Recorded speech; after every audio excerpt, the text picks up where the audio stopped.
Brought to you by Ageless Diagnostics. Ageless Diagnostics. आपको क्या feedback मिल रहे हैं जो पहले चरण का 20 सीटों पे मतदान होने वाला है? कांग्रेस और बीजेपी के अलावा कम से कम 5 और ऐसे ग्रुप हैं, पॉलिटिकल पार्टी या ग्रुप, जो चुनाव लड़ रहे हैं, जिनमें से एक वहां अरविंद नेताम, जो कांग्रेस के सबसे बड़े नेता थे, उन्होंने एक हमर राज पार्टी बनाई है आदिवासियों की। वहां पर आम आदमी पार्टी के कैंडिडेट भी लड़ रहे हैं, वहां पर बसपा के कैंडिडेट भी हैं, वहां जोगी कांग्रेस के कैंडिडेट भी हैं। इस तरह से वहां कांग्रेस और बीजेपी के अलावा 5 अलग अलग पार्टियों के कैंडिडेट हैं।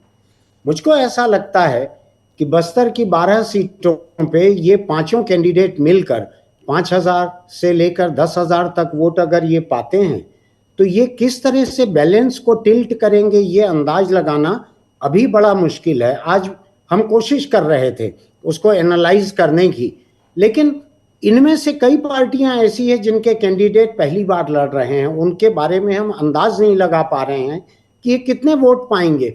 लेकिन मैं आपको एक बात कह सकता हूं कि अगर कांग्रेस और भाजपा की किस्मत बस्तर की इन 12 सीटों पे इन दोनों पार्टियों के अपने हाथ में न होकर इन 5 छोटी पार्टियों के हाथ में रहेगी, तो मुझको जरा भी हैरानी नहीं होगी। मुझको ये भी लगता है कि ये पार्टियां कितने वोट काटेगी, किसके वोट काटेगी, इस पे भी नतीजे डिपेंड कर सकते हैं। मेरा ये मानना है कि कांग्रेस और भाजपा से परे जो 5 बाकी पार्टियां हैं, इन पार्टियों का परफॉर्मेंस बहुत मायने रखेगा, और कांग्रेस और भाजपा जितनी मेहनत करनी है कर लें। ये पार्टियां जो हैं ये इतनी सक्षम हैं कि कहीं भी बैलेंस को टिल्ट कर सकेंगी, लेकिन ये केवल बस्तर की 12 सीटों के बारे में कह रहा हूं मैं। सरकारी नौकरी, उच्च पद और मान अब पाना हुआ बेहद आसान। लॉग ऑन करें www.kdcampus.live। आपने जो अरविंद नेतराम और ये छोटी छोटी पार्टियों की बात कही, इसको ये किसका वोट काटेंगी? अरविंद नेतराम खुद कांग्रेस के नेता रहे हैं, तो ये लोग किसका वोट काटेंगे? पहला सवाल तो ये है। इसका आप थोड़ा ब्रीफ में जवाब दे दें, फिर मैं दूसरे सवाल पे आता हूँ। देखिए, मेरा ये मानना है कि ये 5 लोग जो चुनाव वहां पे लड़ रहे हैं, इनमें से अधिकतर लोग या तो कभी कांग्रेस पार्टी में रहे हैं या कांग्रेस पार्टी के हिमायती रहे हैं। जो बसपा के वोटर रहे हैं वो परंपरागत रूप से कांग्रेस के वोटर माने जाते थे। जोगी कांग्रेस तो निकली ही कांग्रेस से है। जो हमर राज पार्टी नेताम की है, ये भी कांग्रेस निकली हुई पार्टी है। गोंडवाना गणतंत्र पार्टी आदिवासियों के बीच की पार्टी है। आदिवासी एक समय कांग्रेस के परंपरागत वोटर थे, और जैसा कि बस्तर का पिछला नतीजा बताता है, 12 में से 11 सीटें आदिवासियों ने ही दी थी, आदिवासियों ने ही कांग्रेस को दी थी। तो कांग्रेस परंपरागत वोटर हैं। लेकिन ये 5 पार्टियां जो अभी चुनाव लड़ रही हैं, जिसमें 5वीं पे मैं अभी आखिरी में आता हूं, आम आदमी पार्टी। आम आदमी पार्टी हाफ हार्टेडली लड़ रही है, आधे दिल से लड़ रही है यहाँ पर चुनाव। अभी उसके 45 कैंडिडेट डिक्लेयर हुए हैं, और कल रात को जब मैंने उसके छत्तीसगढ़ के प्रभारी जो हैं, दिल्ली के एमएलए हैं संजीव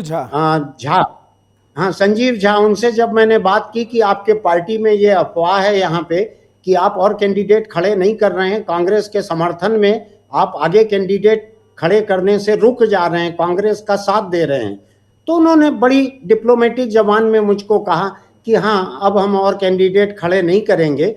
जो 45 कैंडिडेट खड़े हो गए हैं वो हो गए हैं, अब आगे हम नहीं करेंगे। इसका कांग्रेस से लेना देना नहीं है, हमारे पास उतने अच्छे कैंडिडेट नहीं है, उतने ज़्यादा वोट पाने वाले, इसलिए हम नहीं खड़े करेंगे। मैं 1 महीने में 4 बार इस बात को कह चुका हूँ, सुमी उसकी गवाह हैं।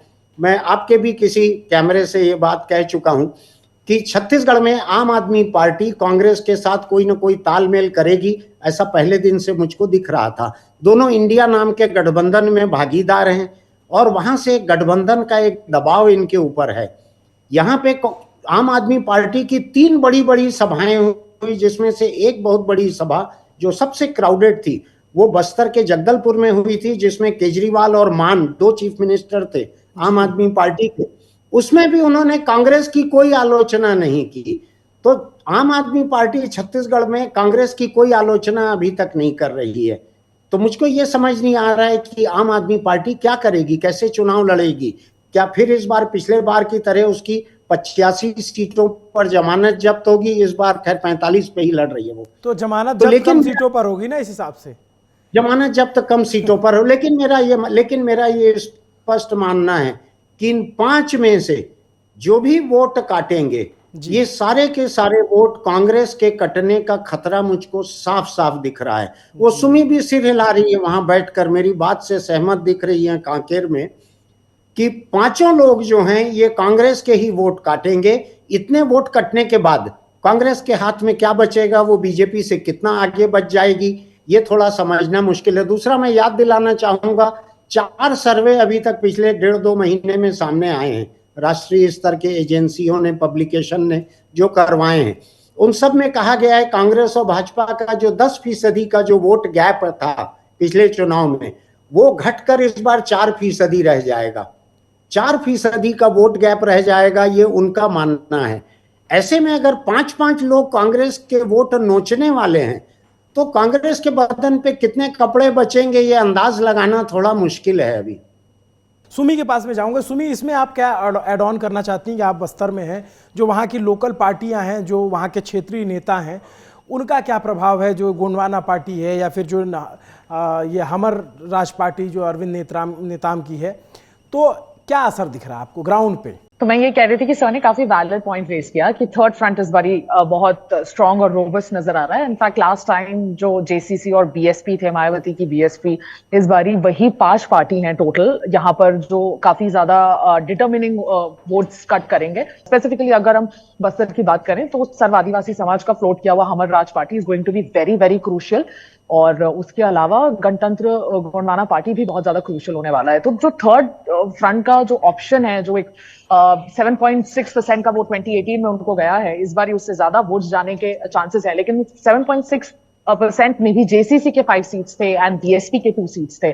लेकिन इस बार जेसीसी के 5 सीट्स ना रहकर JCC is only reduce to 1 seat, जो कि अजीत जोगी की वाइफ रेणु जोगी के पास है। और जो 4 सीट्स हैं वो अनफॉर्चुनेटली इधर से उधर हो चुके हैं, उनके एमएलए इधर से उधर हो चुके हैं, किसी का डिमाइस हो चुका है। तो उन रीजंस की वजह से जेसीसी का जो वोट परसेंटेज है वो ओवरऑल अगर हम अभी कैलकुलेट करें तो पिछले बार तो 7.6 था, लेकिन इस बार का कंट्रीब्यूशन उनका काफी कम होगा। तो जेसीसी इस बारी थोड़ी सी कंपैरेटिवली वीक लग रही है। जैसे कि सर ने कहा, आम आदमी पार्टी काफी लाइटली इस पूरे इलेक्शन को ले रही है, कॉम्प्रोमाइज वे में इलेक्शन लड़ रही है।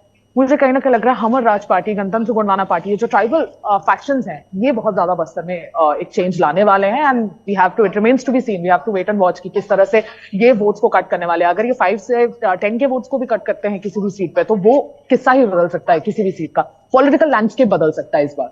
जी, क्योंकि छत्तीसगढ़ में विधानसभा इतनी बड़ी नहीं है कि वहाँ मार्जिन बहुत ज़्यादा हो। 5,000 का वोट काटना बहुत बड़ी बात हो जाएगी।